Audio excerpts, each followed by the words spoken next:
Good afternoon. My name is Rick Ector, Chief Instructor of Rick's Firearm Academy of Detroit. I also run a gun rights advocacy site. It's called Legally Armed in Detroit.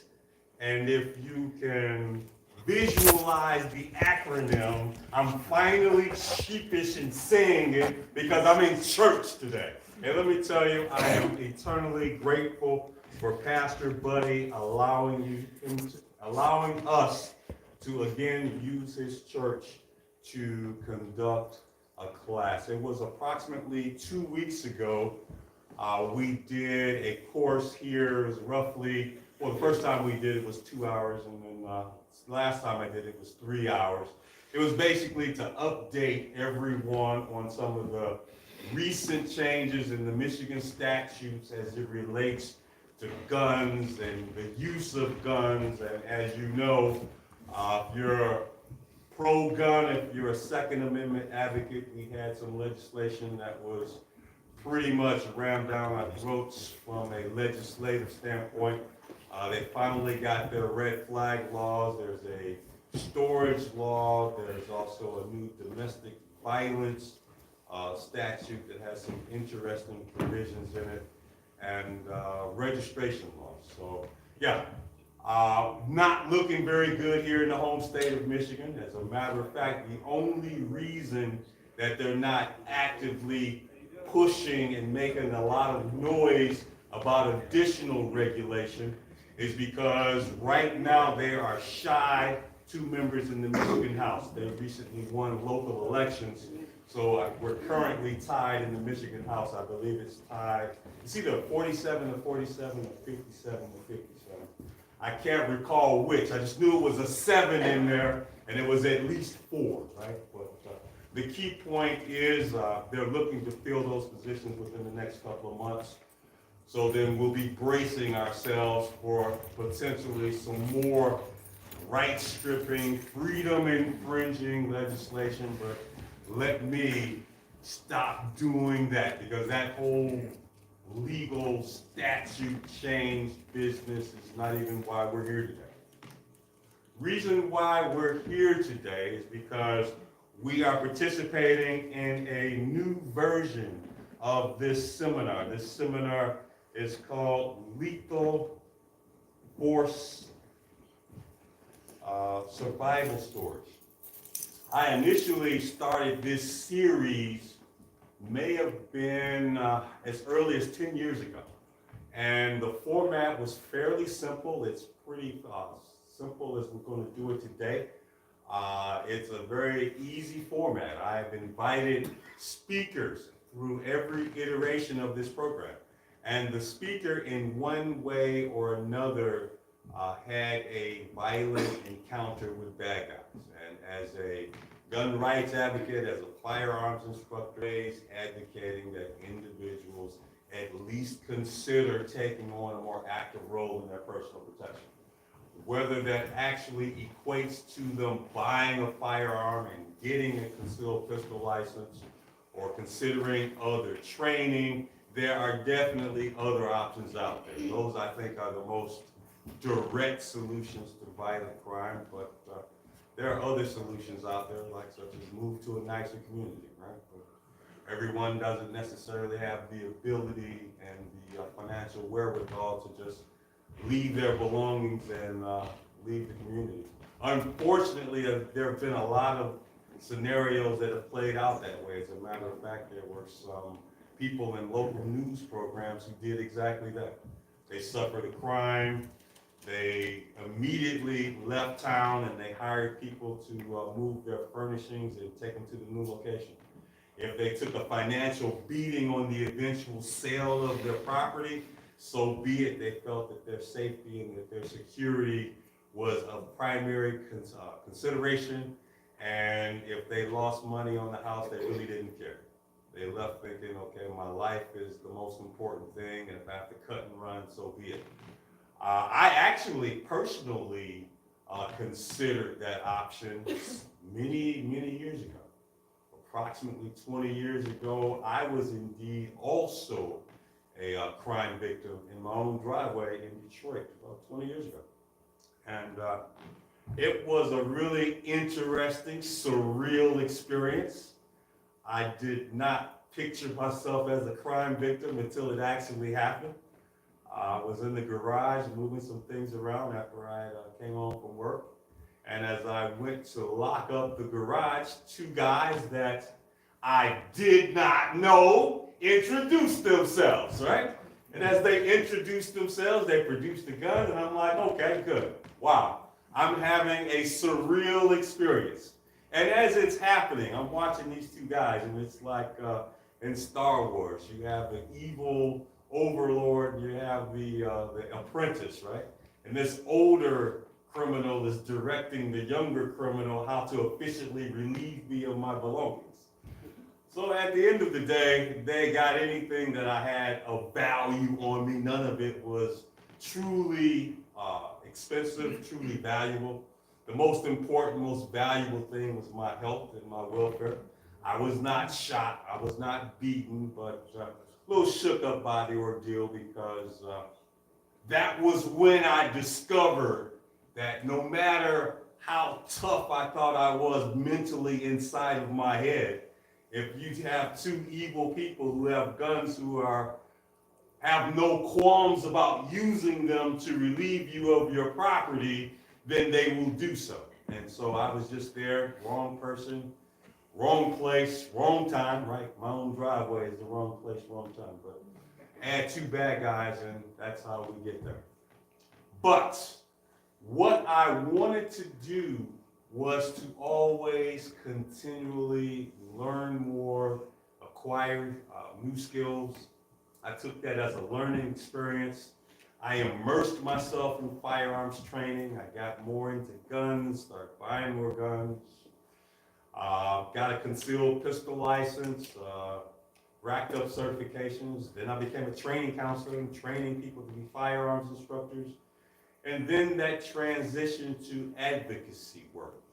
And one of the biggest things that I do now that I'm most proud of is that I do a free shooting event for women every year. That started as an outgrowth of a news program story about a woman's body that had been discovered, just discarded in the street. They dumped her in a trash can. They raped her, they killed her, and they literally dumped her in the trash can. And I thought, man, that is a completely heinous way for someone to leave this earth, right? And I thought about it, and I talked to a lot of friends, and they said, hey, do something about it. And I thought about it, and I felt sufficiently challenged, and my doing something about it was offering women free shooting lessons. And over the past 12 years, we have cumulative provided a free shooting lesson, range safety briefing to roughly 9,000 women. We're looking to eclipse 10,000 this upcoming summer.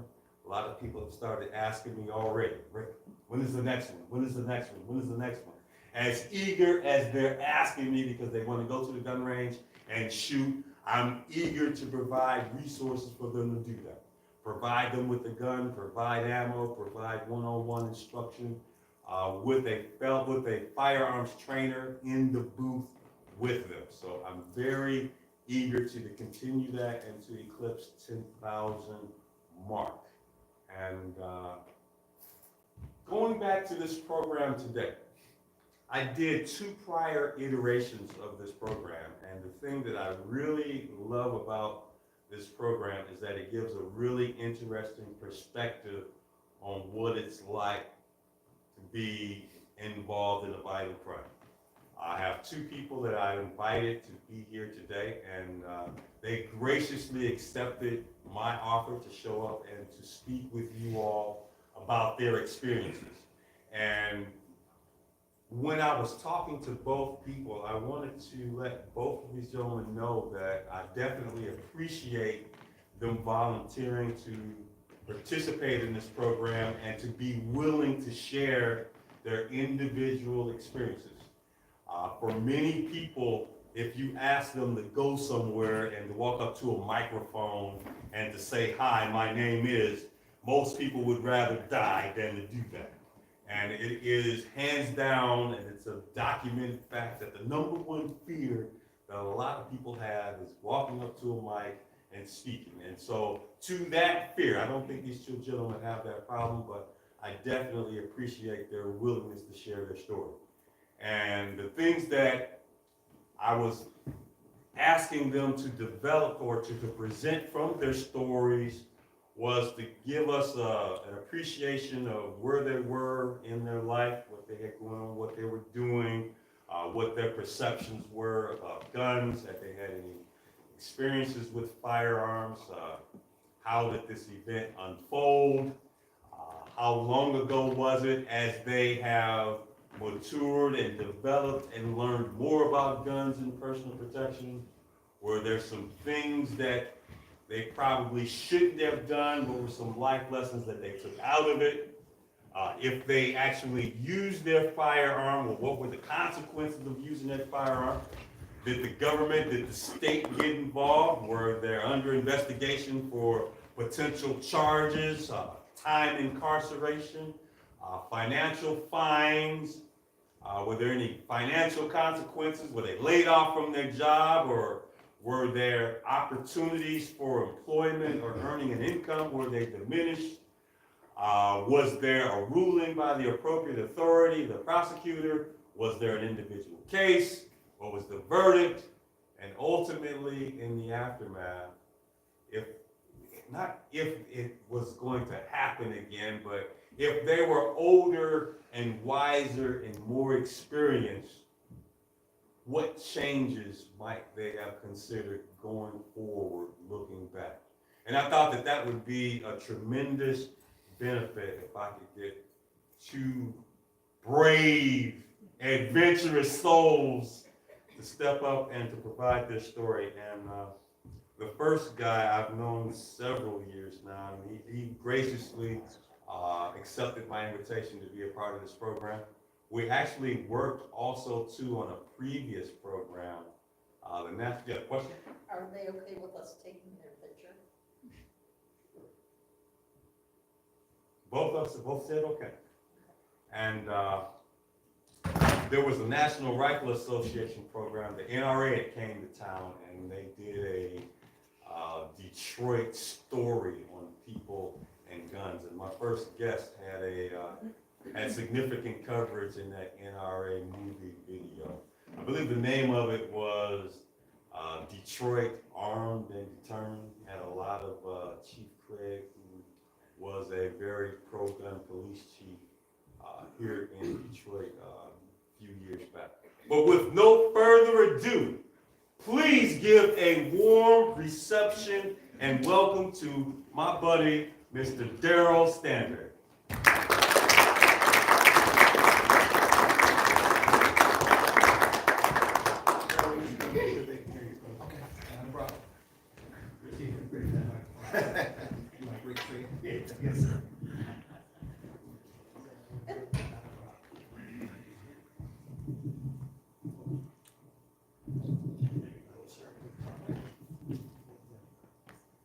Like Rick said, I am Daryl Stanberry. This happened probably about 12 years ago now. No, maybe a little longer. It's 2011, 2012. It was an average day, just like any other day. Didn't expect my life to be changed upside down in one day. That afternoon, I had went and picked up my son. He had football practice, went to football practice. And when I got there, it was my vehicle, my truck, my keypad wouldn't work. So I said, I'll forget it. I'll be sitting right here, I'll see it, so nothing will happen. So I said I'll change the battery when I got home.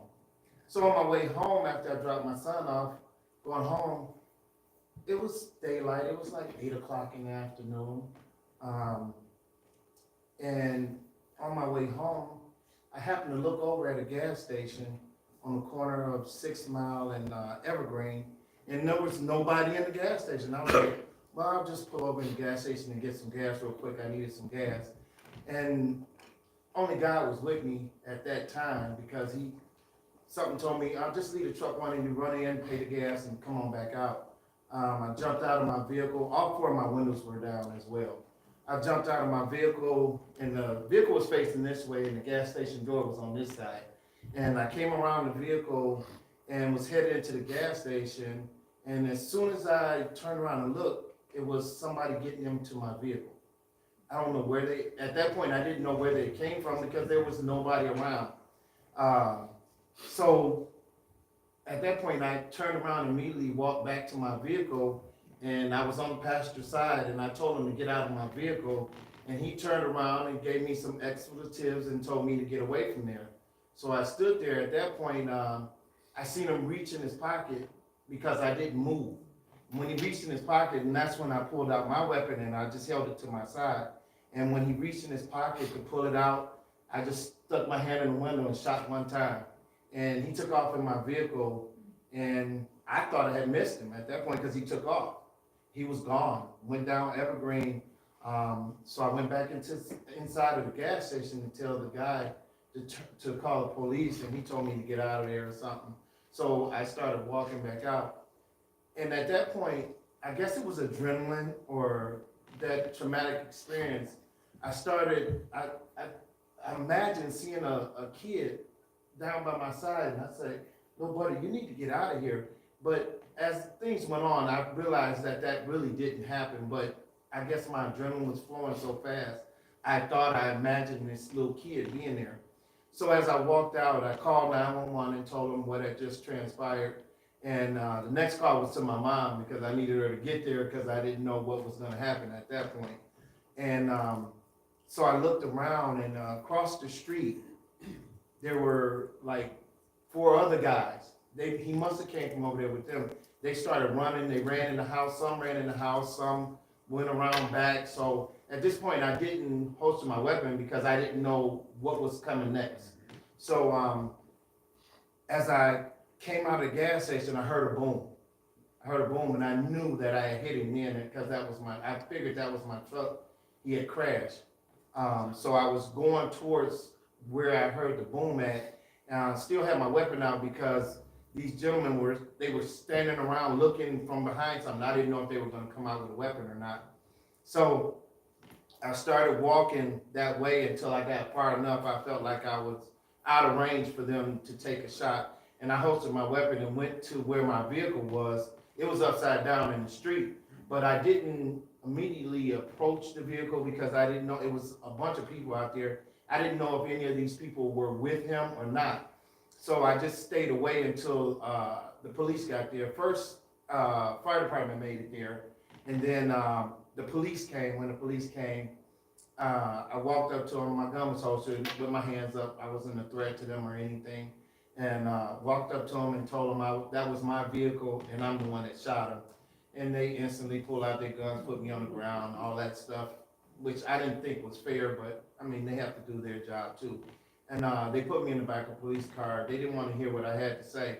And then I sat in a police car for about an hour and a half or so. My mother had made it to the scene and she was frantic because all she seen was my truck upside down. She didn't know where I was. I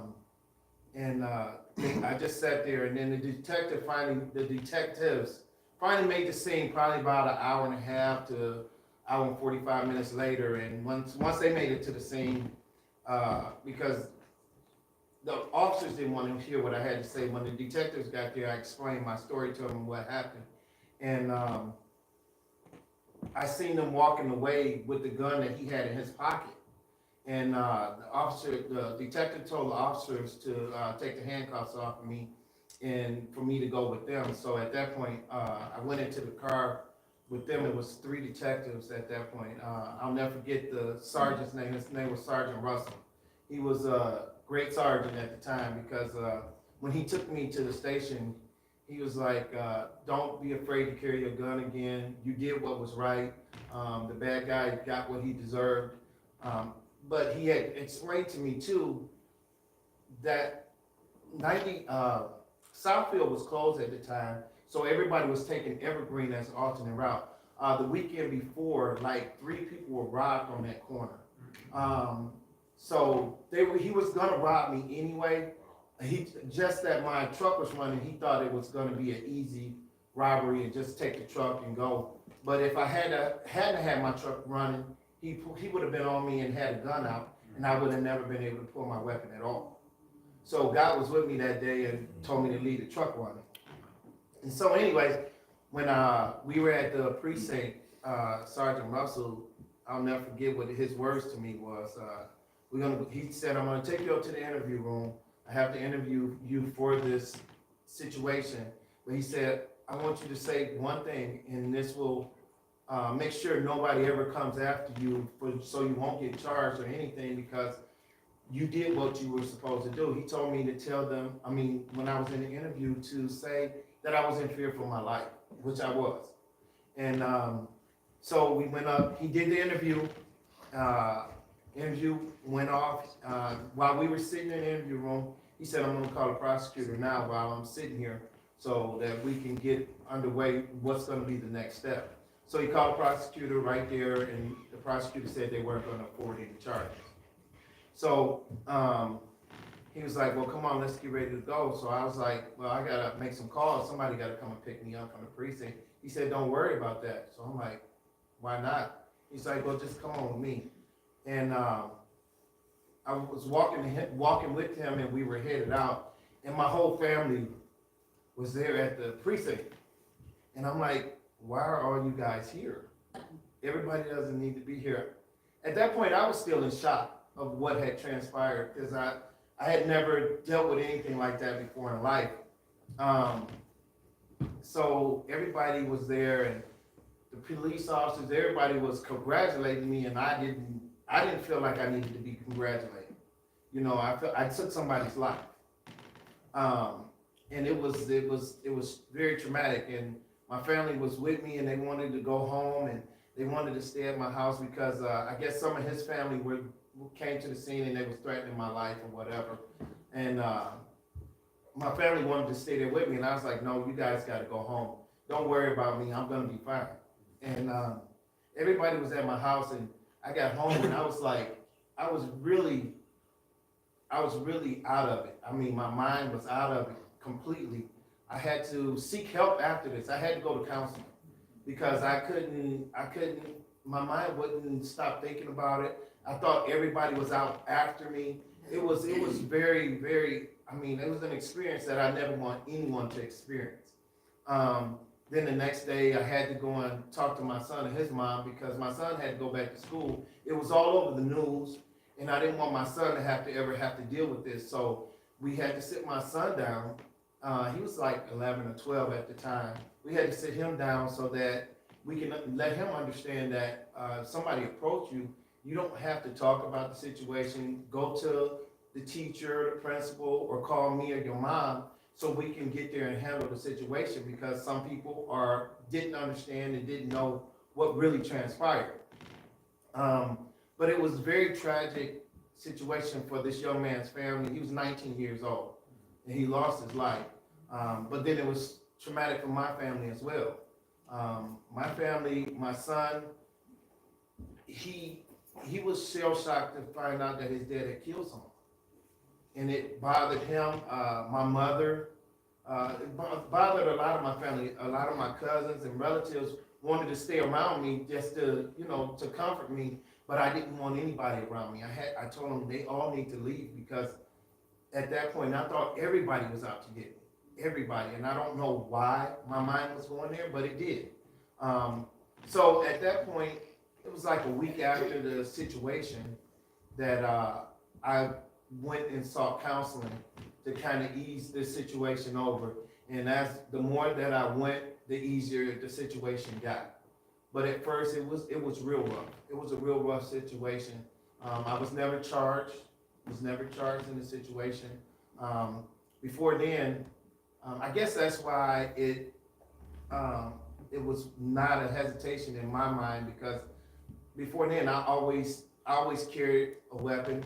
I used to go to the firearm range at least 3 or 4 times a month so that I would be prepared for a situation if it was to happen. This day I never thought it would happen. It was very random. It was like a normal day. It was a normal day until that situation arose, and I thank God that I was the one to walk away from the situation. And that's pretty much my story. Hey, give him a hand. Give him a hand. Let me tell you, very powerful testimony. I know I at least have a question or two. Yeah, anybody else got any questions? Anybody have a question about his experience, Pastor Buddy? I just have a comment, coming from a spiritual standpoint. My first inclination when you said there was a little child standing next to you, I believe in angels, so look at that as a good thing. I did. So after this happened, and you became kind of friends with the Mr. Russell went on. Was there arraignment right away and then pre-trial, There or was this none went of on that. for weeks and months and years? Nothing. No charges was pressed at all. But you said you got off. So what happened? You did have a court case? No. No charges. Oh, there was No just charges. dropped. After I It was left the just dropped. precinct that night, I never went back to the precinct, All right. courthouse, or anything. No charges. All right. But you did feel like a criminal because the initial first responding cops had you on the ground. Right. You Right. know, and that's what felt I don't I was like. a criminal. I mean, how can you be a holder and get treated like that? And I wasn't a threat. I had my hands up. Right. My gun was holstered. I wasn't a threat at all to him. I always wonder how I would react to a, I've never been in a situation, but I can't imagine. And I always wondered, I think in my own case, I think it does change you. It does. It does. It makes you more aware of things around you, number one. Number one, it will make you, this point now, when I see a lot of people, or I'm going in a gas station or something, and I see something that doesn't look right, I won't even go there. I won't even go. I avoid him. Got a question? This might be a question for both of you. Was just curious, was Chief Craig the police chief when your incident happened? No, I don't think he was. This is 2011, 2012. I don't think so. And Rick, do you think that depending on who the administration is, does it change in how he would have been treated? I don't know if I feel comfortable speaking on behalf of someone in a particular administration with the police department. I'll say this.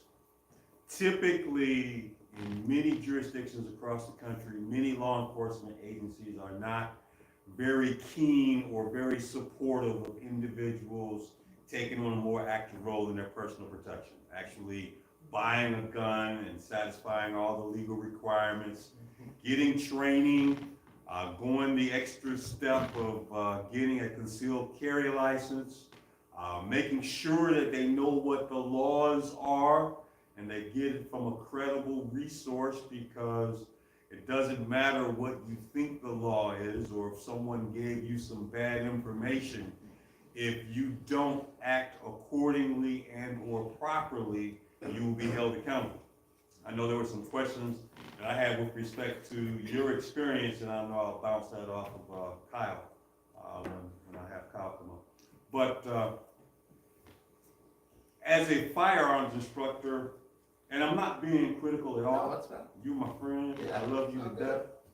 When I teach people in concealed pistol license training classes, I'm of the opinion that they really shouldn't be what they call cooperative. Don't say anything. But here's the thing.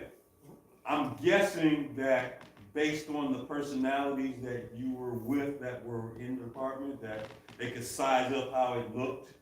And they said, okay, well, this looks good, and I don't know if they told you some magic phrase or put you at ease, but you're, from a legal standpoint, you really, if someone has been shot, then you are in a position where you really need to be very careful. And here's the thing, you're out here and you're free, and we're having this program, so obviously it definitely worked out. Ms. Mona. Actually, it's to his point, or to your question, I am not a police officer. I do work in the Detroit Police Department. I see a lot of things.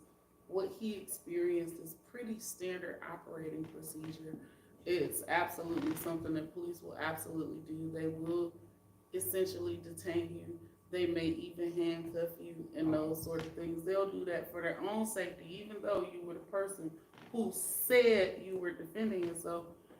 Doesn't necessarily mean that's true all the time. So until they can sort those kind of things out, yeah, it's unfortunate. I'm sorry you were treated that way. I didn't do it, but I'm sorry you were treated that way. But realistically, in all honesty, you could have very well, when they come to a scene, they don't know if you're the perpetrator, they don't know if you're the victim, they know what you say, right? And that could have gone either way. It could have been true either way. And so for their own protection, yeah, exactly what happened. You guys see all the videos all day, every day. And that is absolutely what they do. It's probably like a protocol. Yeah, it's Question over protocol. here. Well, I was just gonna say, the officers do have to clear the scene, so it's, you know, it sounds horrible what happened to you, but, when we act, we have to assume that if we're armed, we're going to be processed at that scene as well. So there are some aspects of going, because you also don't know who made the first 911 call. The first call, it's happened to me before, where the first call that went through reported me. And I was the one who was actually the victim. But the first 911 call that went through was about me with a gun. So the officers that showed up, they weren't there with my perspective, they were there Based on what they What heard. they heard from 911. Based on what the person told 911. And I hear those tapes all day, every day.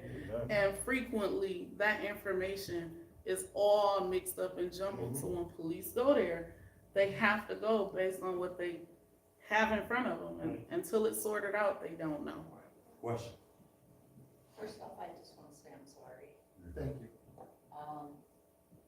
Before this happened to you, did you ever have your mind set to where if you did ever have to pull your weapon, you think you'd be okay with that?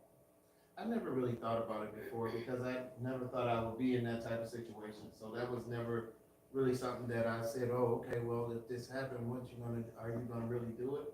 I never really thought about it. Because I just had this conversation with somebody and I said, you know, if it's gonna be me or them, it's gonna be them.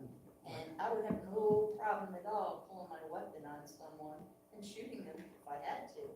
But in reality, if it really happened, would I really feel that way? Right. You know, before then, you take it lightly. You'd say, oh man, I'll kill you or something like that, jokingly. I don't even play like that anymore. Oh, no. Because after this situation, it's hard to even say that. It'll be used against you too, you Right. know? So, that trauma that you had after that shooting, it affected, how long did that last initially? Was it weeks, months, years? I mean, how many? Months and months and months. I could say almost a year. Yeah. So now, like talking about this here in front of people, does that conjure up and bring a lot of that stuff back? And how does it Sometimes. affect you now? Yeah. 'Cause- Sometimes it's still, you know, I have my good days and my bad days. Some days I don't even think about it, Yeah. you know, and then some days, because at that time I had a son that was 19 as well. And that was another reason that it really bothered me because my son was 19. Yeah. And I just took a 19-year-old's life, you Yeah. know what I'm saying? Yeah. Even though my son would better not be out there doing nothing like that. Yeah. Put it that Well, with a way. dad like you, he probably wouldn't be. Oh, right? no, he don't. No, Right. he wouldn't. But now I get by pretty good. Good. I mean, you know, today it brings back some of those feelings a little bit, but not like it was back then. Back Mhm. then it was, if I had sit up here to talk about it, I'd probably break down. I think it's something that all of us, you know, CPL holders think about. Oh, worst case scenario, I don't want to have to ever do that. Right. But we have to be mentally prepared, physically prepared to do that. And like you said, you know, going to the range 2-3 times a month, whatever it is, we have to keep doing that. And some of us need to do it more. Yes. There's a lot of times where, you know, get too busy, we don't go to the range. Mhm. We need to get back out there and get that memory muscle back. That's what it is. Yeah. And I don't think I would have been able to do what I did that day if I didn't have that memory muscle that showed me, hey, this is what you need to do. You know, because at that time you're thinking about what is his next move? What is he gonna do? You know what I'm saying? Mhm. You're not really thinking about, well, should I pull my weapon?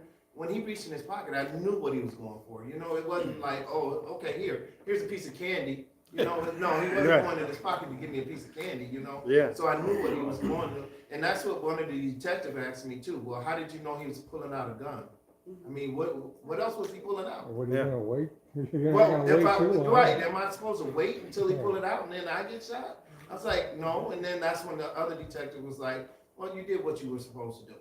You know, and just after that, if he made it down the road and you came back out of the gas station, you had that the awareness, the, you know, Very much so. surrounding to check people out, Mhm. because, like, you know, luckily you picked that up, that those guys probably were with him. Yeah, You know, then you can check your surroundings, and then, because a lot of people would have that tunnel vision tunnel vision. focus. and just be frozen, Yeah. you know, so, you know, you want to avoid that too. I mean, you know, that really, golly, I'm glad you're all right with that, man. Yeah. Sir, I know you had a question. Connect. Yes, sir. Yeah, I was just curious, if they ever gave you your weapon back, and if they did. Oh, when good they question. did.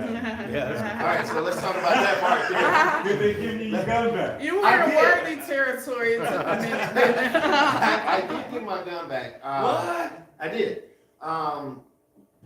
The week after, because I wouldn't leave home. I wouldn't even leave home. My mind was so messed up. I wouldn't even leave home.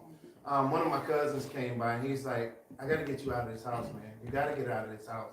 He was like, I know what's gonna get you out.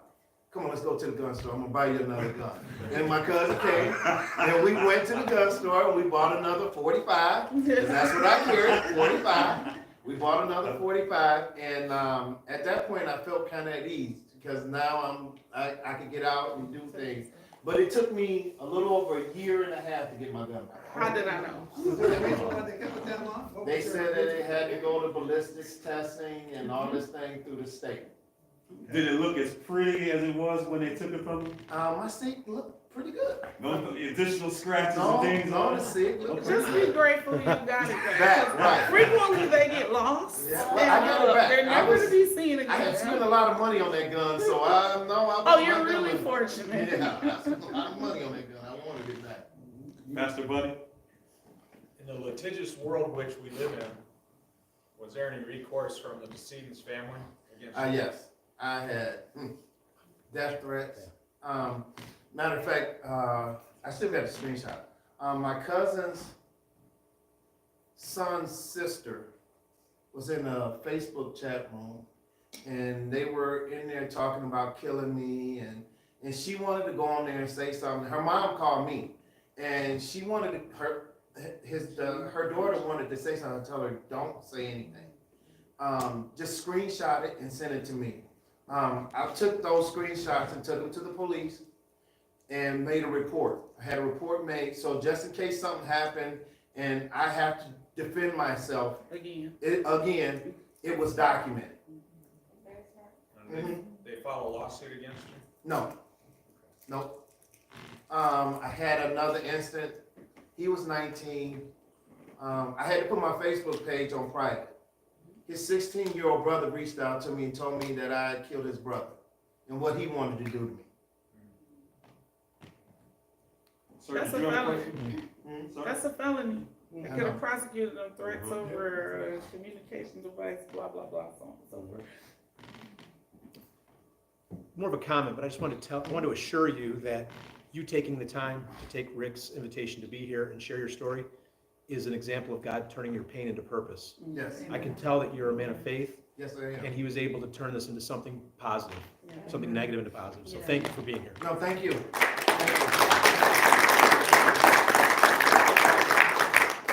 Probably bring you both back up there. All right, that was powerful testimony, you know. We talk about these incidents all the time. If you're a trainer, you conduct classes, or if you have any conversations with your peers in the gun community, participate in any forums, you know, there's a lot of things that get said and a lot of things that are talked about, and it's all theory at that point. You just don't know truly until it happens. One thing that I picked up on was he stated that he really didn't think, he just acted because he had been practicing and training. And I believe that that's really crucial and it's going to help you a lot if you already are very comfortable with your gun and drawing it and producing it and using it, you don't have to think about it. You want it to be automatic. And here's the thing, it will happen with practice. And you need to put in that time, you need to put in that work. I tell people when I conduct concealed carry classes, and say, well, gee, how much is enough? Once you actually learn how to accurately shoot, right? Like you're putting all of your shots inside of a sheet of paper at room length distances, then to maintain that ability and to guard against your skills depreciating, you need to put in work at the range at least once a month. And that's a minimum, at least once a month. Well, how many rounds, Rick? Look, I'm gonna give you another minimum because there's some other variables out there. You know, how much this stuff costs, how much does the ammo cost, especially these days? How much does the range time cost? Yeah, make sure you have all the gear. Yeah, I get it, it adds up. At least a half an hour, at least 50 rounds, and that's bare minimum. I really think you need to do more, but we know that a lot of things in these inflationary times are expensive, but don't be like some of the people who contact me. They got their concealed pistol license, and next time that they go to the gun range is when it's time to renew 4 years later, and some of them have not shot. And some of these people, when I do get them to the range and I look at their skills and their ability, I see a marketed, significant decrease in ability. It's almost as if you're starting over with a brand new person all over again.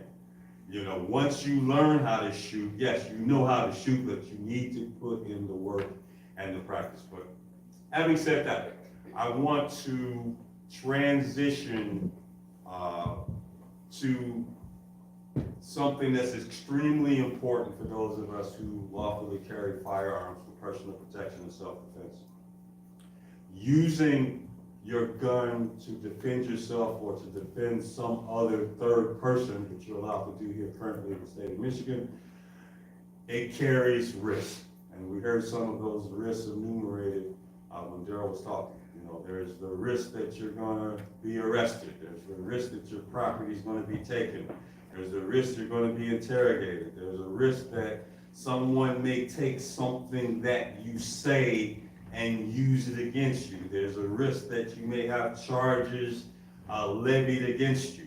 Another individual that I had as a speaker in this series during a previous session, he actually used his gun and he shot 2 people. And he was actually prosecuted by the state for a number of felonies. He was going to be put away for a long period of time.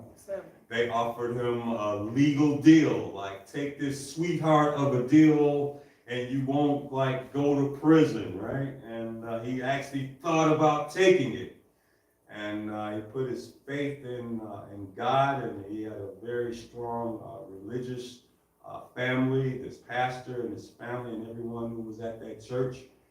They had a presence and they were there and they carried him, they gave him strength. And at the end of the day, he was exonerated of all charges. But just to watch someone go through that and look at some of the hardships that they incur. One of the significant issues was the amount of money that he was spending, or rather his family was spending, for representation in lawyers. And yes, if you don't have sufficient resources to procure the services of a lawyer, of an attorney, hopefully a right attorney, what's the wrong attorney? Someone who has a legal practice in family law, someone who does slip and fall accidents, someone who's an immigration attorney. No, you don't want those attorneys. If you have been forced to defend yourself, you've been forced to shoot someone, if someone was injured and or killed, then what type of lawyer do you want? And I'm not being rhetorical, please tell me. What kind of lawyer do you want? A criminal defense attorney who actually has some proven experiences in representing people who have been accused of crime. And I would be remiss if I did not provide some specific detailed information on what that process is like. And for individuals who feel that they may suffer the risk of exposure should something happen. My friend that I was talking about, who actually was put on trial, was facing significant prison time. His family, his mother and his father, they happened to have the financial resources to cover those legal expenses. For all of the lawyers, all the time that was billed, all of the expert witnesses, forensic testimony, they even retained me to be part of that case. But I would like to present Firearms Legal Protection. I want to call Kyle Swims to come up and talk about a plan that you all would probably want to consider. Give him a hand for coming on up and talking. How y'all doing today? You guys good? Now, thinking most of you guys are CPO holders, yeah? Does any of you guys have any sort of coverage? Firearms Legal Protection, USCCA, anybody? Couple of people got a little bit of something.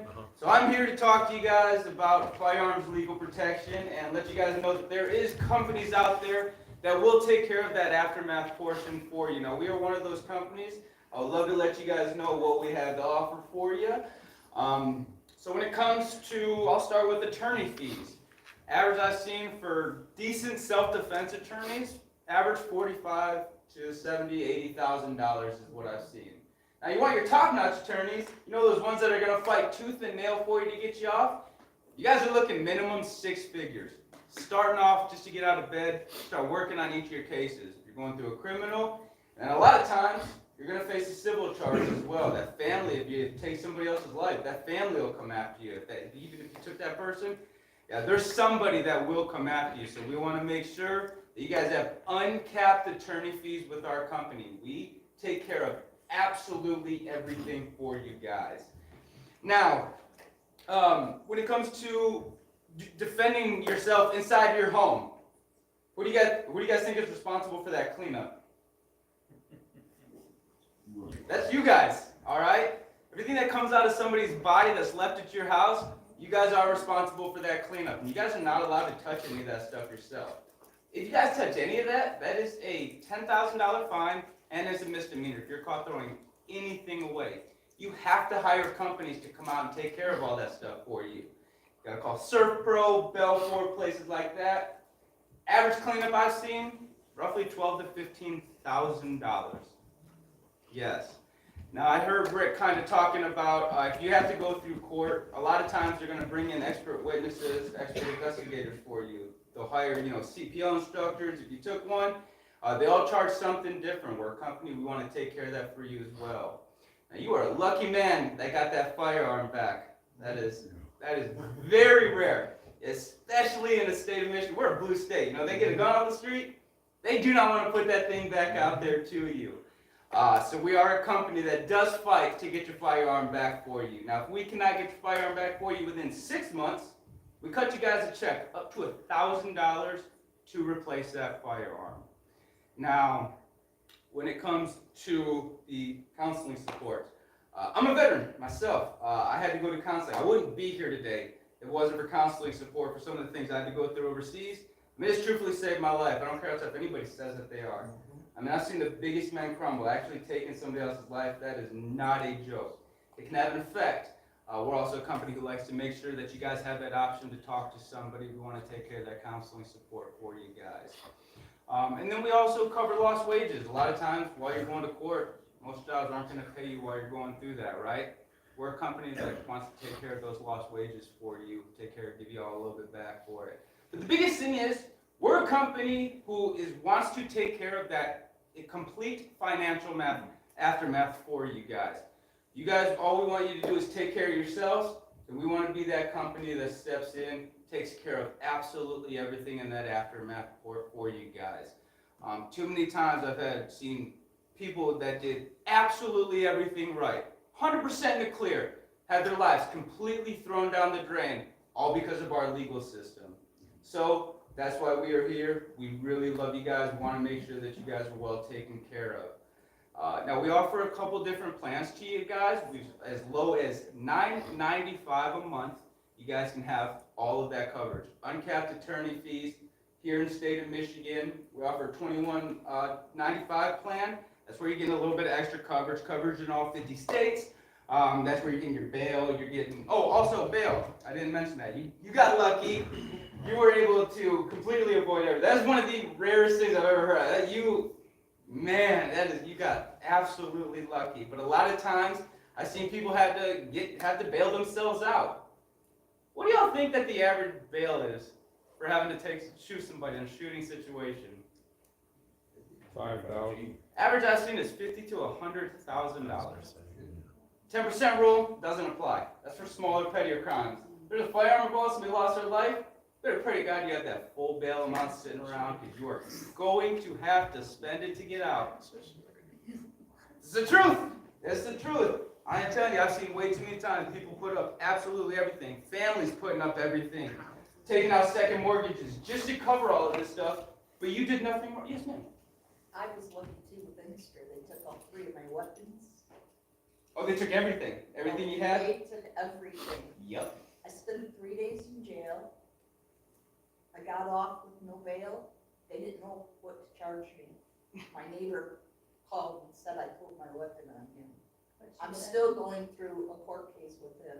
Because then he beat the crap out of me and I didn't have my weapon on me at the time.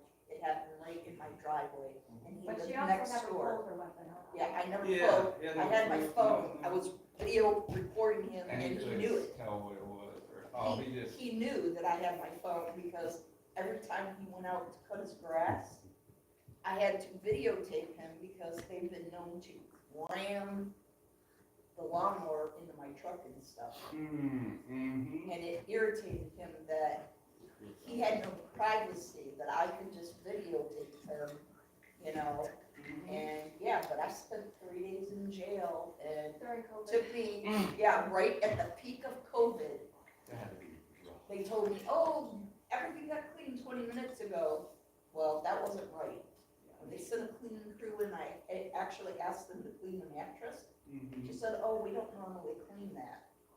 So, I mean, I cried and begged her, especially with COVID. Yeah. She sprayed it down. She did one wipe with a white cloth that looked like this, and she said, oh my God, this is gross.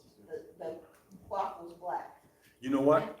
Me and you definitely talk, because if I do this again, I want to ask you to be part of that. Yeah. Do you have a specific question you want to ask me?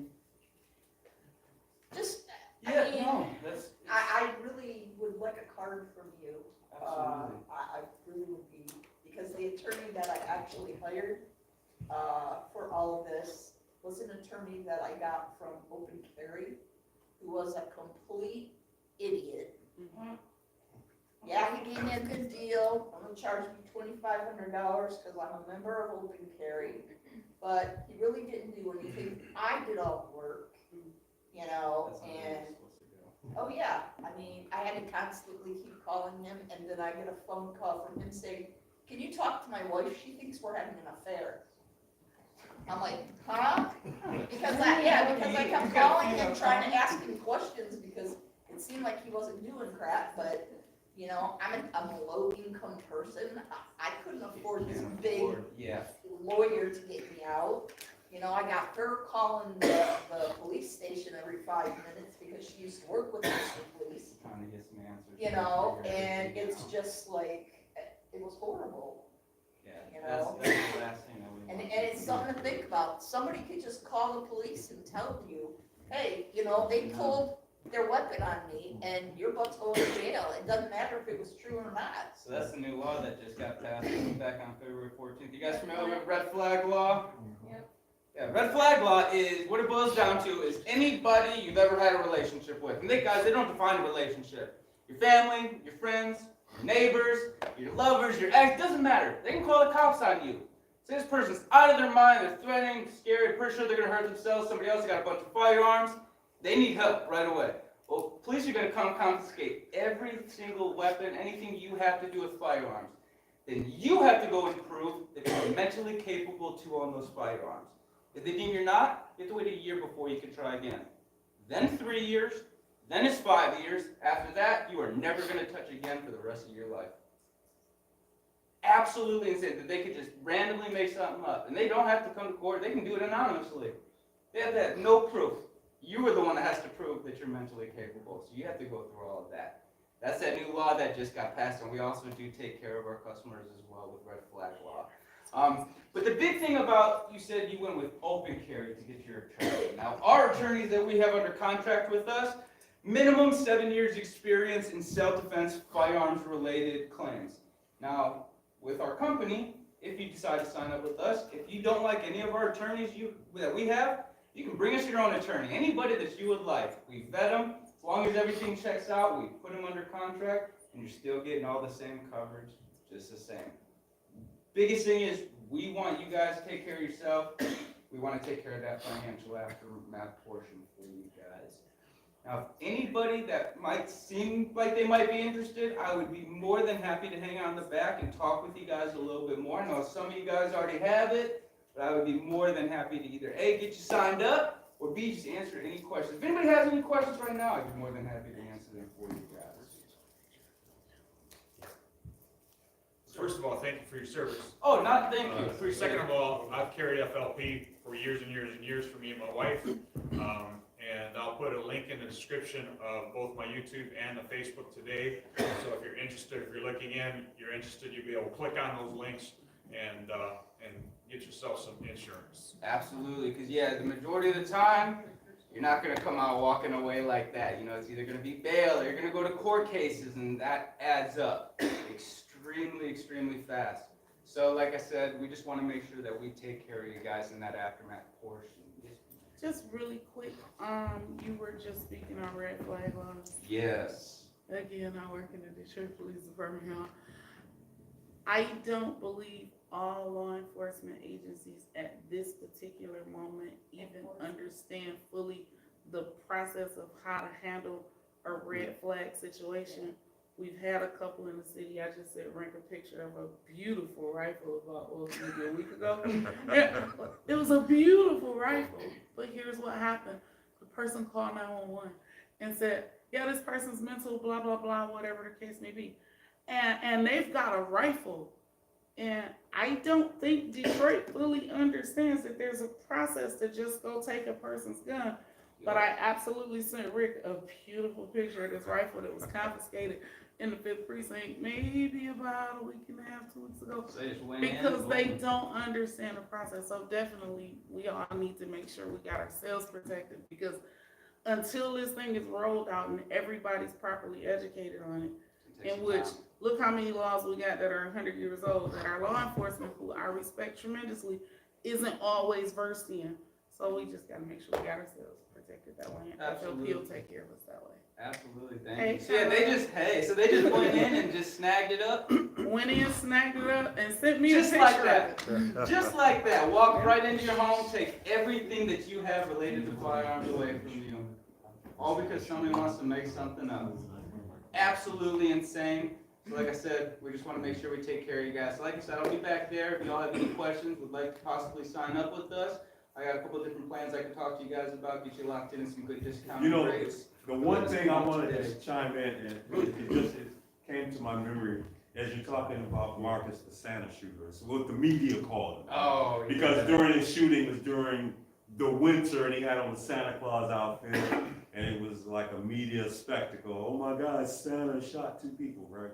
But he did it in defense of himself and in defense of 2 other people.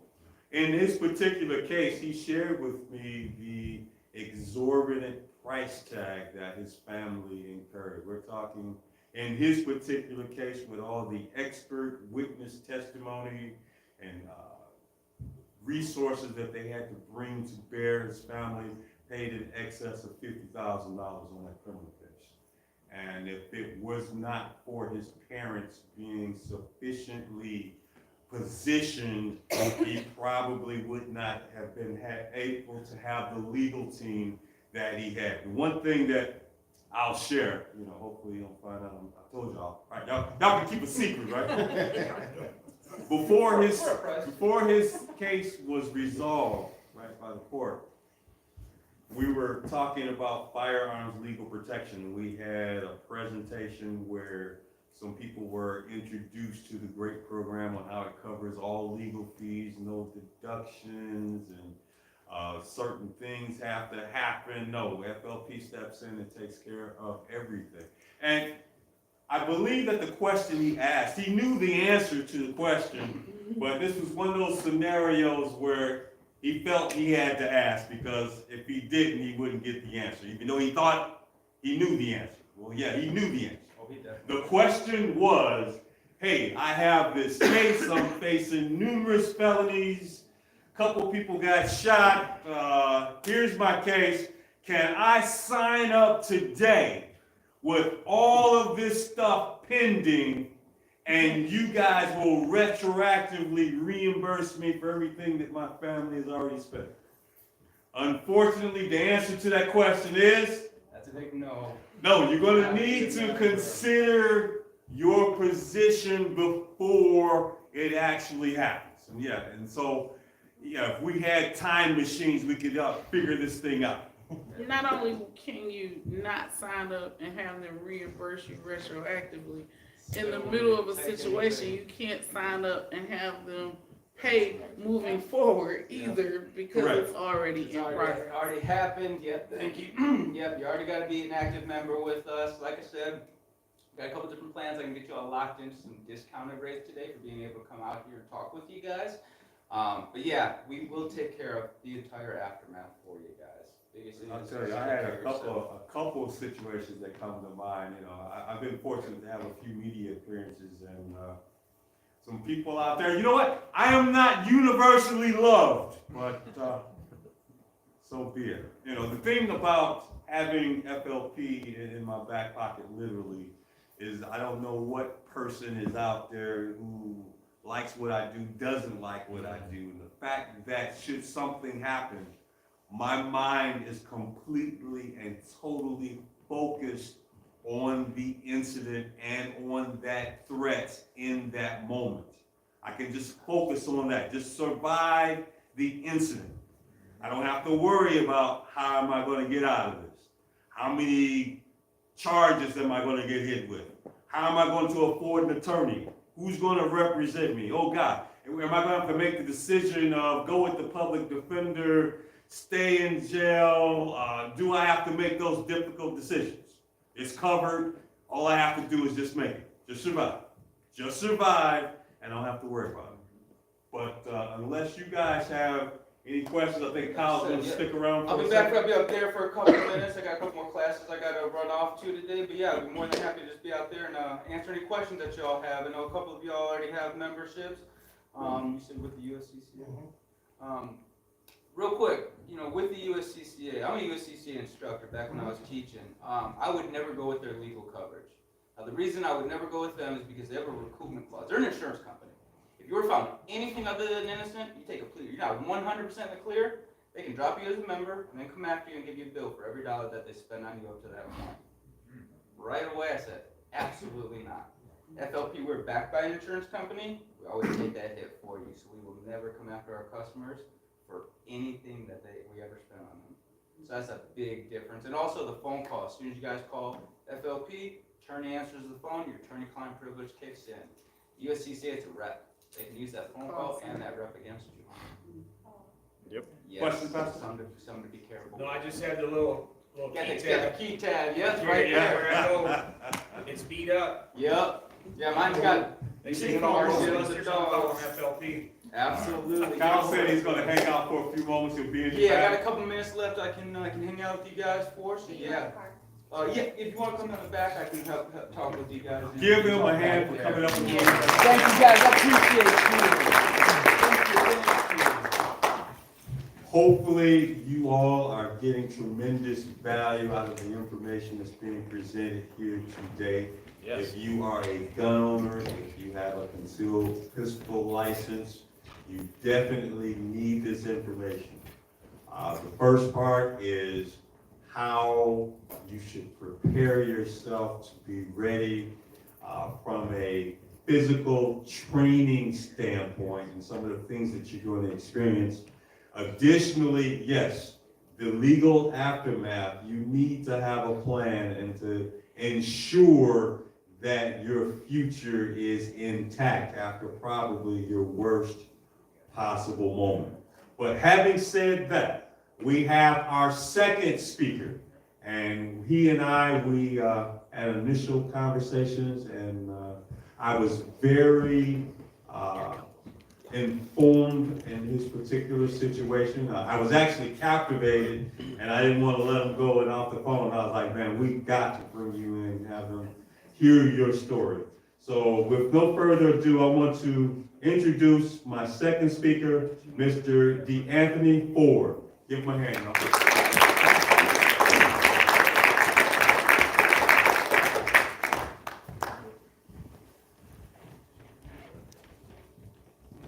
Good afternoon, good people. Like Rick just told you, my name is DeAnthony Ford. I'm from a place called Ector, Michigan.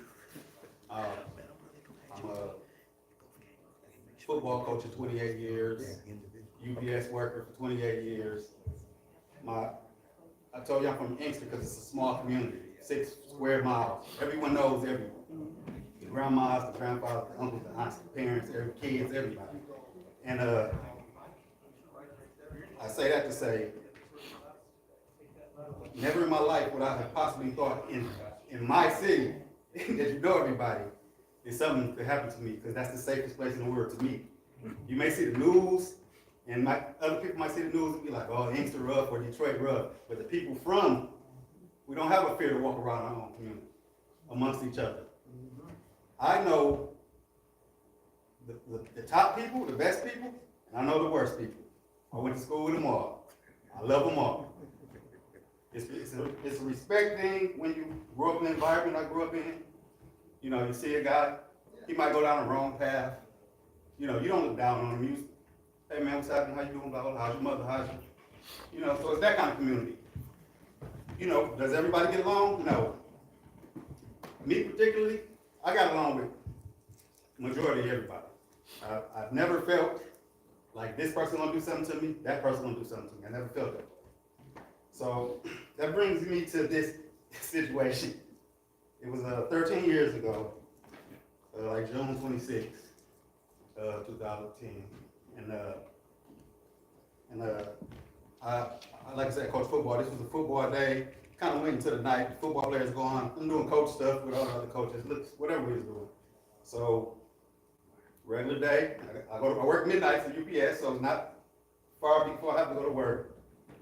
So I leave the school, come to a convenience store, to neighborhood store. You know, hey, how y'all doing? Whatever. I see a friend of mine that I hadn't seen in a while. You know, he said, hey man, what's happening? How you doing? Blah blah blah. I'm like, chilling. What's up with you? Blah blah. He like, I'm about to go over to the car wash. We throwing to do something for so and so. Come over there. Now I paraphrase what he said because I'm in the church. Yeah. He said, I know you don't mess with a lot of people. I'm not a big group guy. I don't want to be the life of the party. I don't want to be, I'm always low key, So I know you don't mess with everybody, but come over there and mess with me. So well, come over there and chop it up for a minute. I'm at the store. The car wash is right there. My neighborhood is right there. Everything is a walking distance. So he goes over to the car wash. I do something at the store. I spin to the house real fast. And I end up going to the car wash. Now, before I even get to the car wash, it's an old mechanic station. Neighborhood owned, but it's closed. And this is the car wash. Now, he already know I don't mess with people. I already know I don't mess with people. That was my first mistake like that. Very first mistake, I went against what I normally do. Very first thing. So I'm sitting at the mechanic. I'm parked at the mechanic, looking at the car wash. It's one of those soft cloths, neighborhood owned, I know the family.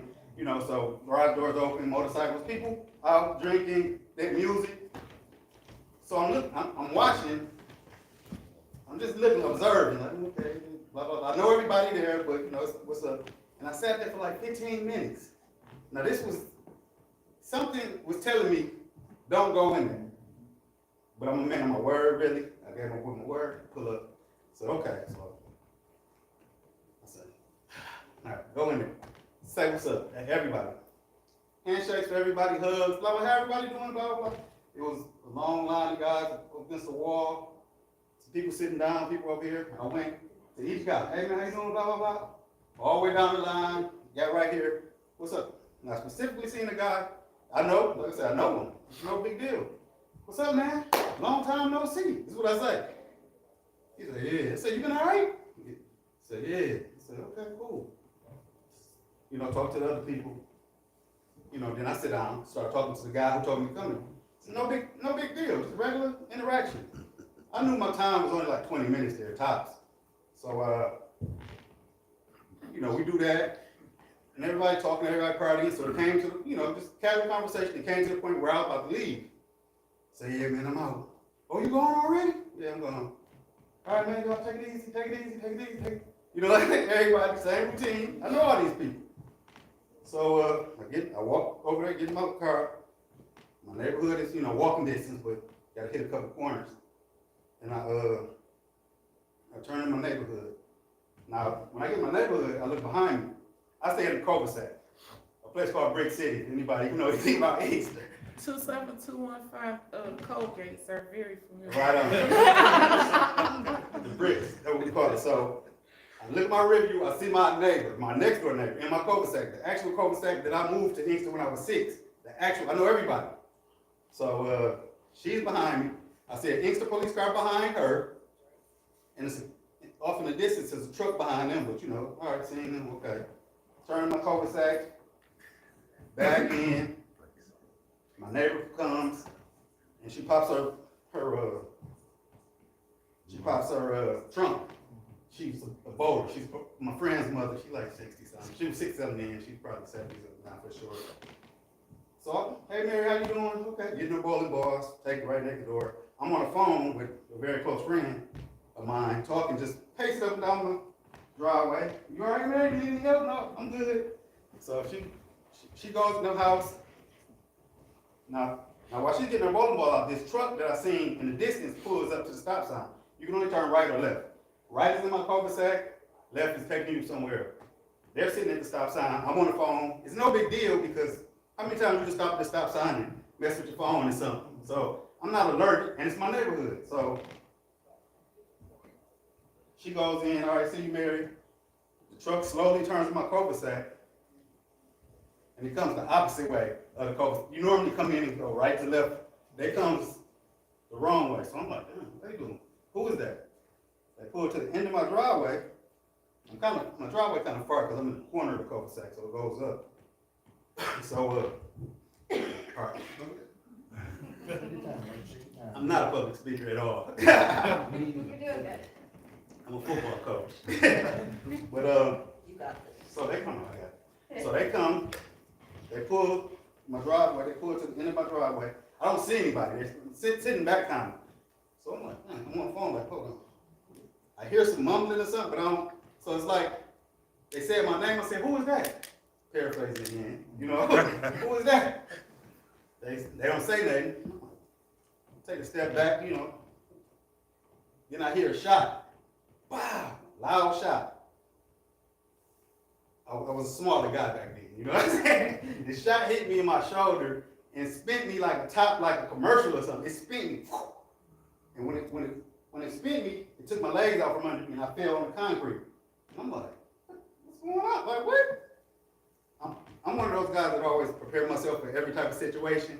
Like, things run through my mind, like, it could be the simplest thing. I always try to find myself a way out. I already found multiple ways out of here if something happened. You know what I'm saying? When I was sitting in there. So I play these things in my mind. So I always thought if a situation like this ever presented itself, the first thing I would do is act dead. Act dead. If it was that type of situation. So when it hit me, I'm like, it shot me. It actually shot me twice. So it spin me, I'm laying on the driveway, but I can see down the driveway. I can see the truck. So I hear somebody talking in the truck, and I'm just standing still, not breathing or nothing. Not in pain, just like, what is this about? I'm gonna act dead. You know, when they leave, I'm hop in the car and go to the hospital. No, that's not what happened. I seen the car door open up.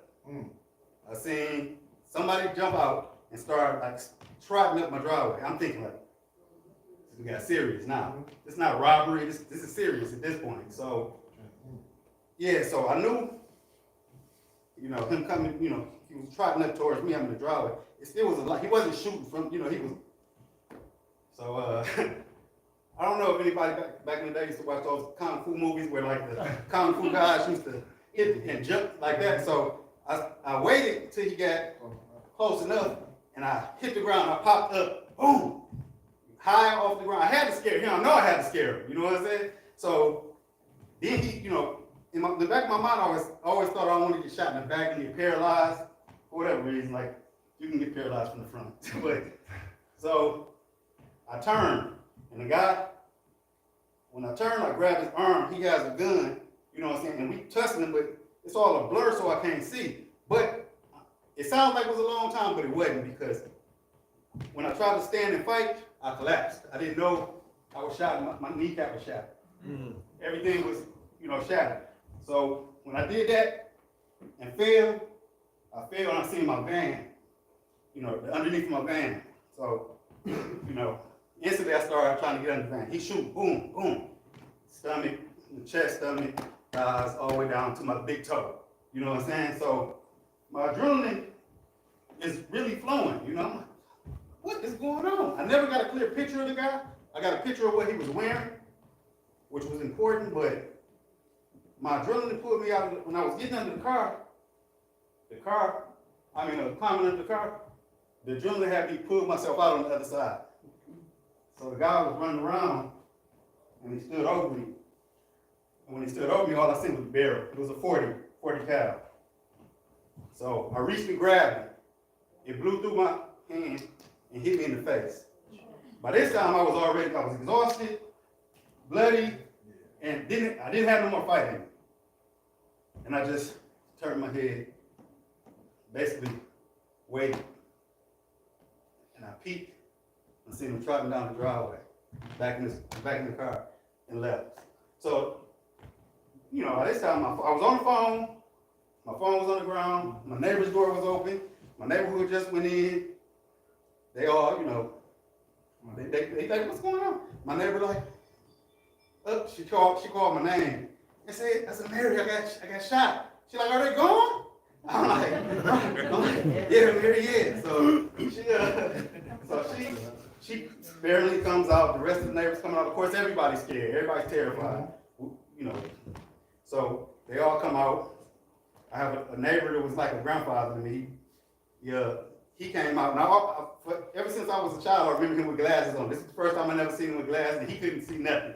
He come out with a big, I call it Yosemite Sam, big 357, and he looking like, you know, he can't see nothing. So, they trying to figure out what's going on. So, you know, I'm laying on the ground. I'm making light of this, of course, but I'm laying on the ground, I crawl to the floor. Wait, let me back up. I was way up in my driveway.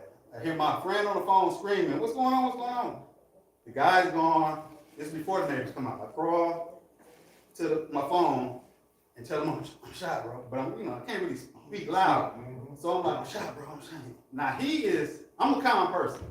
No matter the situation, I'm gonna kind of be like this. Good news, bad news, that's just something I do. So he was making me my heart beat fast.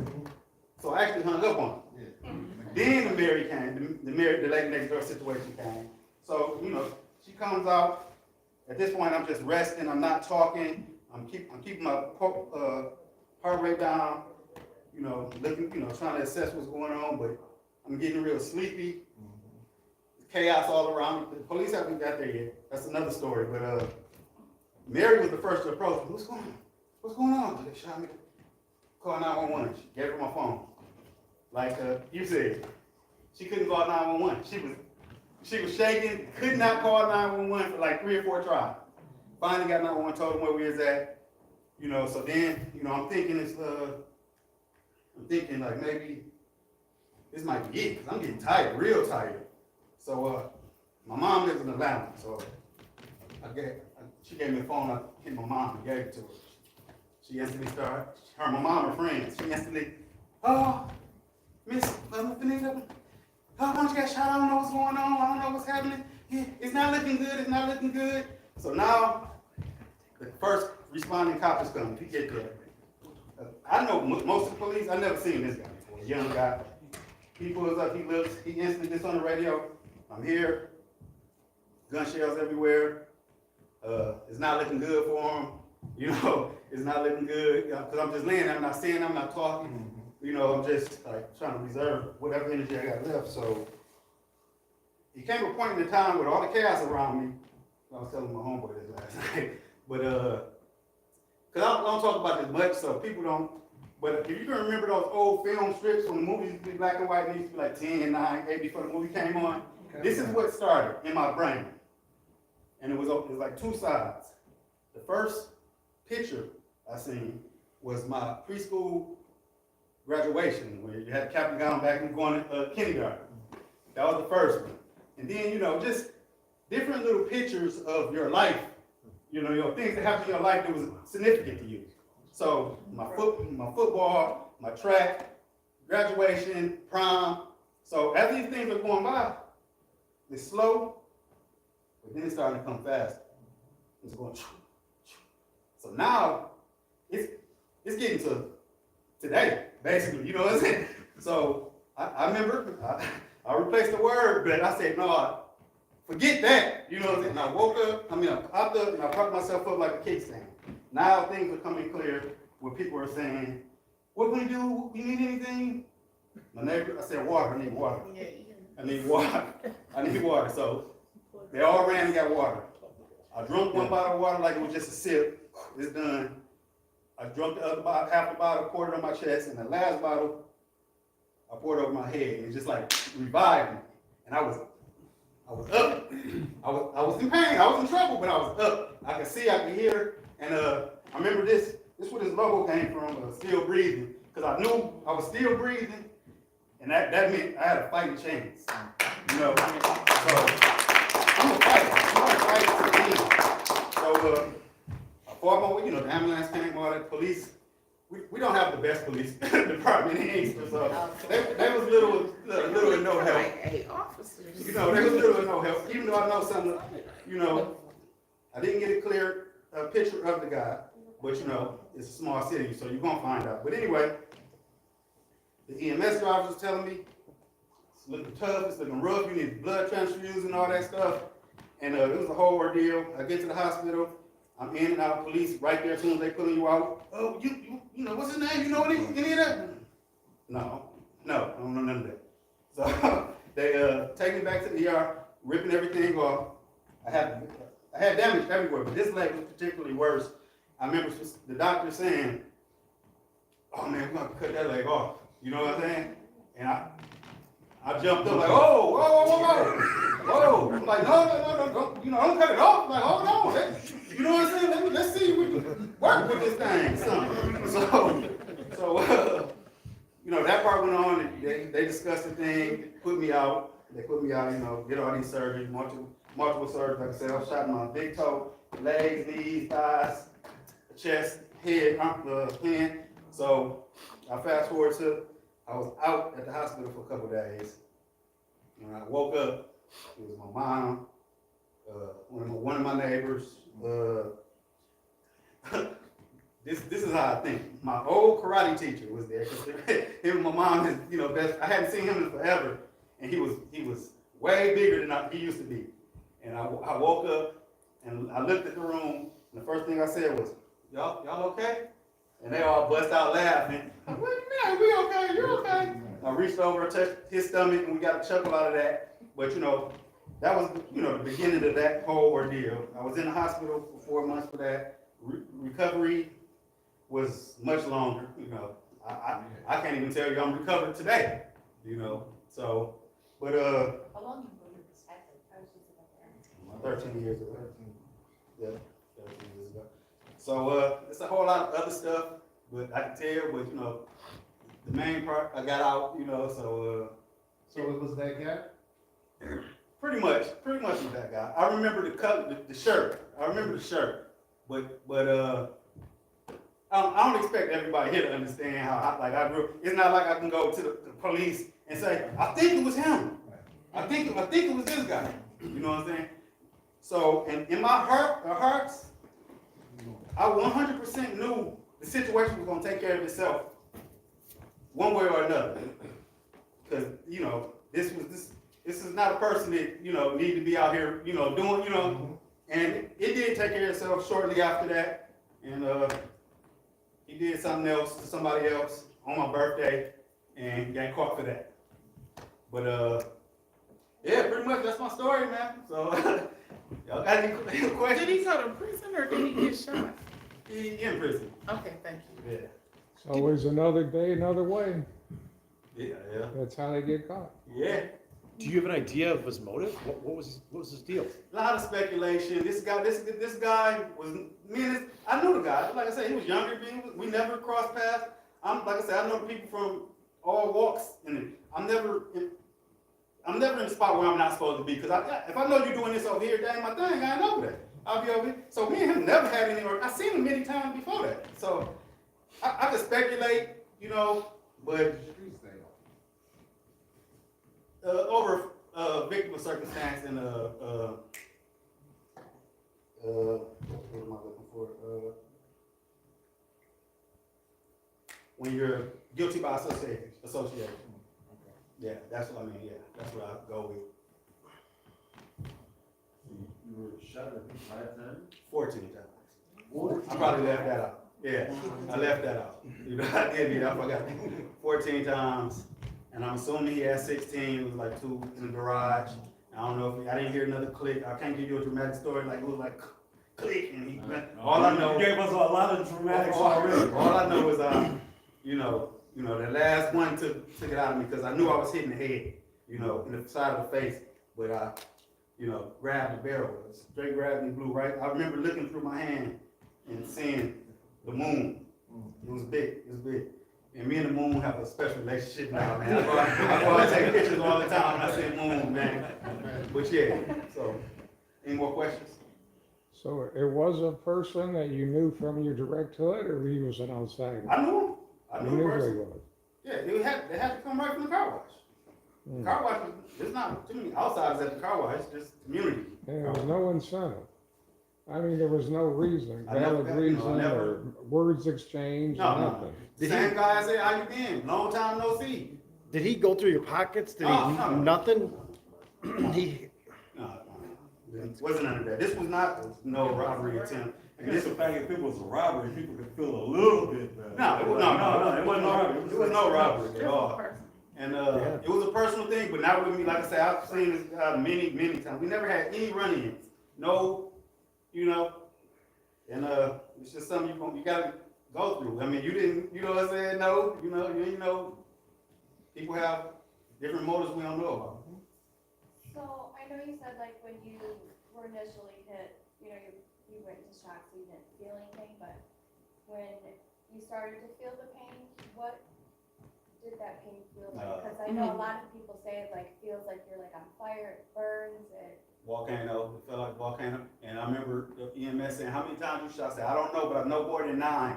And he was like, how you know that? I'm like, because there's more than 9 places on my body that's on fire, like right now, on complete fire. I don't know how long bullets stay hot, but it's way too long. Way too long. Quit talking to do something. Yeah. So yeah. So, I mean, yeah, I went. Was all of them through and through? Or all the bullets? No, I just had a bullet taken out of my thigh 2 years, and they didn't take. I've been pulling bullets out since. Fragments here, hitting the nerve, going to the hospital for this. Just the fragment 40 hidden.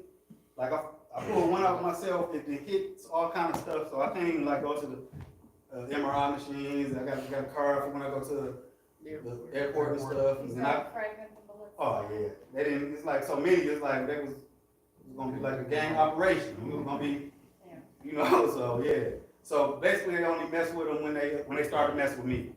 The last one started bulging. Well, we didn't know it was a bullet, but it started bulging out of my thigh, and I'm like, what's this? Went in there. They thought it was some type of mask or something. It was a full 40 bullet wrapped with muscle all the way around. Because the bullets try to push their way out. Yeah. So yeah.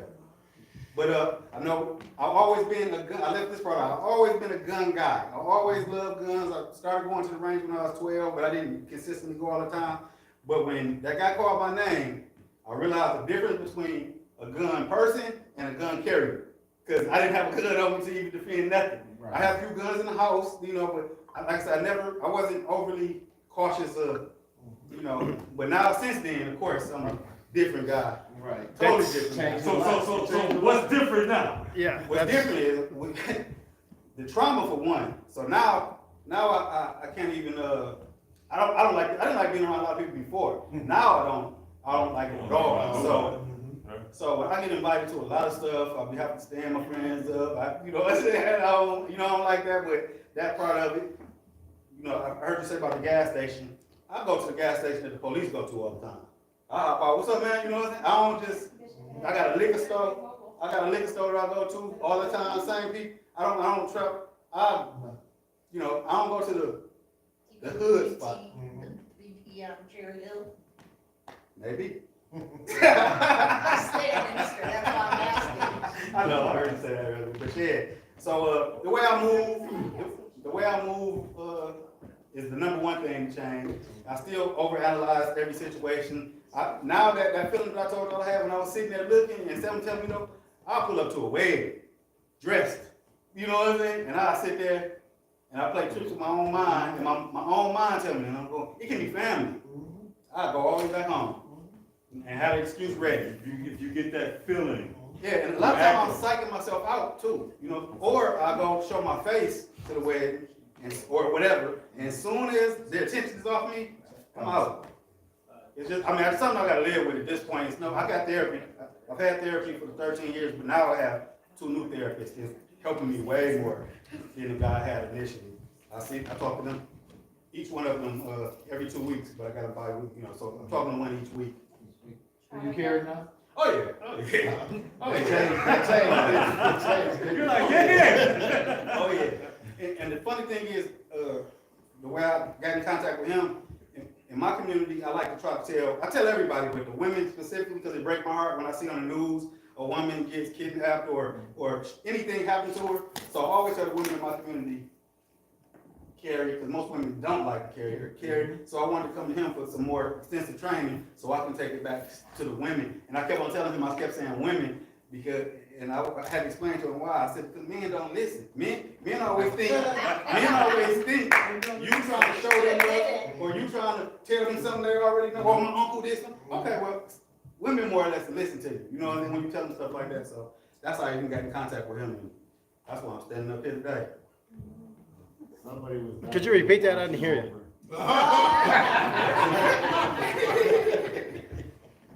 I didn't hear. What was your question? I'm messing with you. I wasn't listening. No, I mean, 14 times, I mean, somebody was watching over. Yeah, there What was. happens with you? Yeah, definitely. Do you remember the first responding officer's name? You said you don't? I want to blur them out. That wasn't a good experience, to be honest. The police part, it wasn't. Well, I know I used to work there, so I was. Yeah, it wasn't good. It wasn't good. Probably on some paperwork, but that wasn't a good experience. It's like they didn't seem to care too much, but it's like another one. It used to be better. Another one. Wow. That's what it seemed like, because they definitely wrote me off. They didn't even come to my mom. You got the feeling that they said he's not gonna make it, so Yeah. we're just gonna write him off and. My neighbors had to call the police the next day, like, y'all gonna come get these shells and stuff? Easter probably thought that it was just another rodeo. Yeah, so my mom, you know, she from Atlanta, she came from, you know, here from Atlanta, she like, what's going on? She expected them to talk to police and stuff, none of that. And then, she even went to the police to talk to the chief or whatever. And I'm like, I need somebody up there talking to him. You know, somebody, you know, when he got up there, he didn't want to be there and I didn't want him there. And he gave me a card and threw the card, like, yeah. I'm sorry that they were like that with you. Yeah, I mean, I know it happens. I got close friends as cops too, so it's not like all police. It was just my experience in that situation in the most critical time in my life. Yeah. It was like, no, they didn't too much. You Yeah, know. there was like a handful of officers Yeah. when I was there, and, we got a call for, 7 shots. The kid, was in the street, and they thought that he was, gangbang or whatever, and the kid's dying right there, and they were saying like, well, how does it feel? Yeah. Like, how do you like knowing that you're gonna die? Nobody cares. Yeah, that's crazy. I like it just disgusted me, it upset me. We escorted the ambulance to the hospital. He didn't make it. We had to tell his family. Yeah. And we found out that he was actually a really, really good kid. Mhm. He just graduated, got a full ride to college. Wrong place, wrong time over a girl, jealous guy. Mhm. Son, yeah, that's it. Yeah. And but that was the last thing that he heard, were officers saying that. Yeah. So, yeah. Yeah, well, I contributed that to give me a little more motivation to, you know, make it, because I just was, when he said I wasn't gonna make it, I'm like, you don't even know me, I'm gonna fight. You don't even know me, man, you can't be telling me I'm gonna make it. Right. But yeah, that's my story, man, so. I'm glad you're still breathing.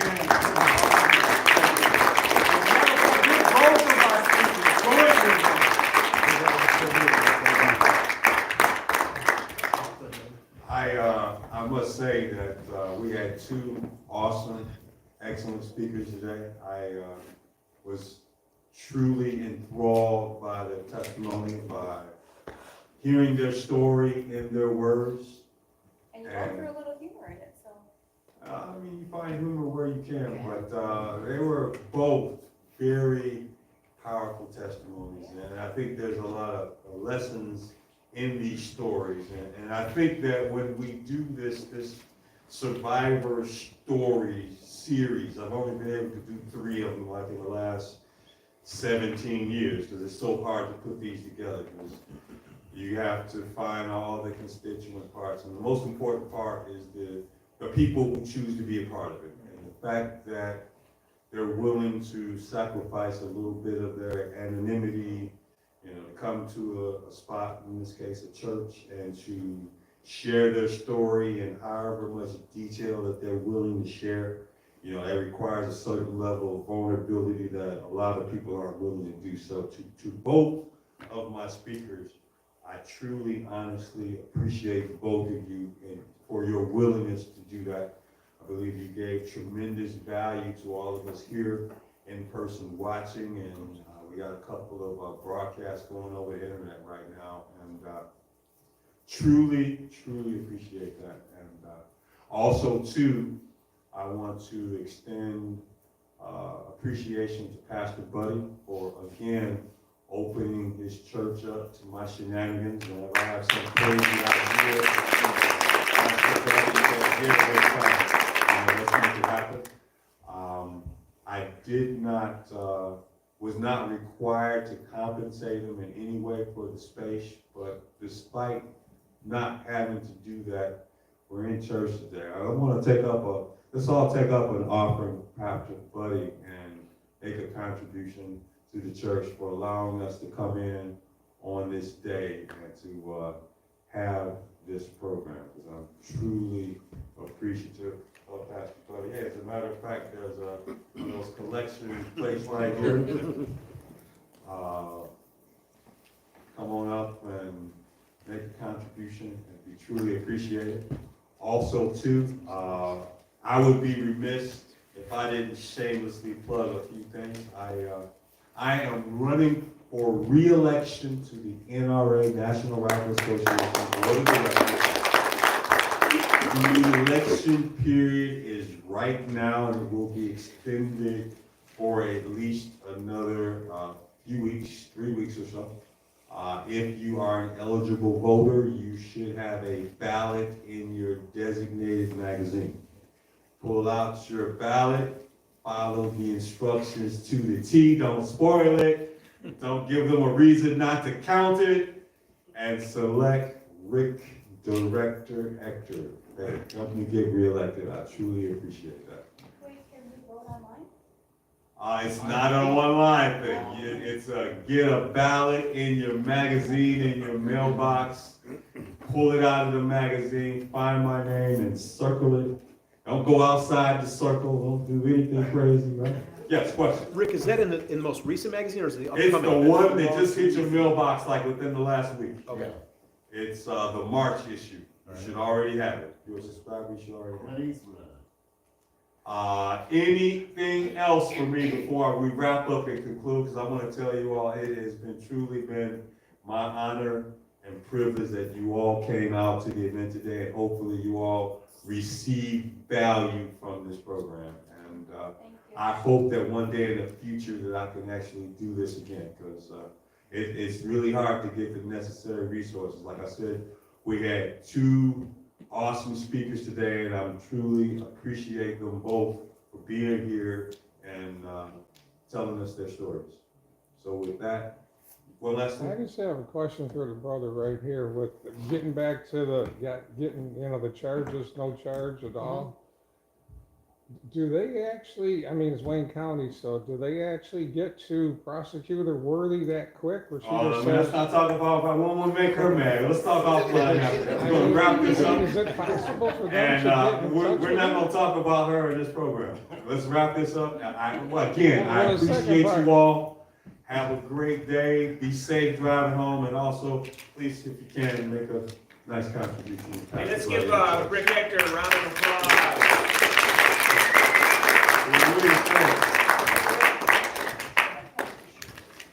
I didn't bring it. Yeah, this makes sense.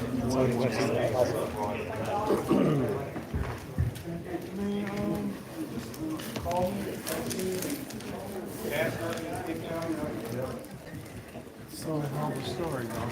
Thank you. But no, they didn't talk to Kim. I guess it was supposed to go on for that night. And yes, yes, the candidate, but I guess it was on. And right there on that.